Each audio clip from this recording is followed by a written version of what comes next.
Musim hujan tidak hanya berdampak terhadap sektor pertanian, tetapi juga sektor perikanan.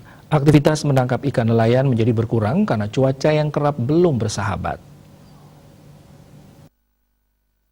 Musim hujan, bulan Januari ini adalah puncak musim hujan yang disertai angin kencang dan naiknya gelombang laut. Ini tentunya sangat mengganggu aktivitas para nelayan. Menurut salah seorang nelayan di Pantai Jimbaran, di musim hujan kali ini aktivitas dirinya dalam menangkap ikan di laut menjadi terganggu karena cuaca yang kurang bersahabat. Volume ikan yang ditangkapnya pun menurun. Dirinya juga mengatakan jenis ikan musim barat sekarang ini hanyalah ikan kucing dan ikan botolan yang mendominasi tangkapannya. Dari segi jadwal berlayar, dirinya juga mengatakan jadwal berlayar jauh berkurang bahkan tidak menentu. Biasanya dalam satu hari dirinya bisa 5 kali berlayar. Namun di musim seperti sekarang ini dirinya hanya bisa berangkat berlayar 1 atau 2 kali saja tergantung cuaca. Dirinya juga mengaku tidak berani memaksakan diri berlayar jika cuaca masih belum menentu seperti saat ini. Di musim hujan sekarang ini ada pengaruh nggak untuk tangkapan ikannya nih Pak? Harus sekali Pak, ini tangkapannya agak ngurang. Panasnya akan sebetulnya kan juga kurang. Di ikan apa aja tuh pengaruhnya Pak?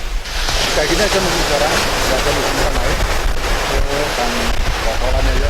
Tuh melautnya berapa kali jadinya Pak di musim-musim sekarang nih, musim hujan nih? Kadang bisa 2 kali, 3 kali. Oh, nggak nentu ya sama hari ya? Tuh cuaca kan kadang mendung gitu, hujan betul. Untuk sekarang nih jenis ikan apa yang banyak tangkapannya? Kalau musim barat ini, ya itu musim telakan ini aja, ikan kucing ini. Ikan kucing, botolan apa lagi Pak? Ya, ada lagi dan Oh itu aja. musim barat ya, musim timur baru. Oh kalau sekarang musim apa namanya? Musim baratan. Yang dari barat, tampak kok ini sih. Oh gitu. Oh pengaruh nih sampahnya sama ikannya pengaruh ya? Ngaruh, nggak mau keluar udah tebel gitu. Diharapkan cuaca membaik dan gelombang air kembali normal sehingga nelayan bisa melakukan aktivitas menangkap ikan dengan normal dan bisa berlayar lebih sering, tentunya dengan hasil tangkapan ikan yang lebih mengikat. Made Risma, Bali TV.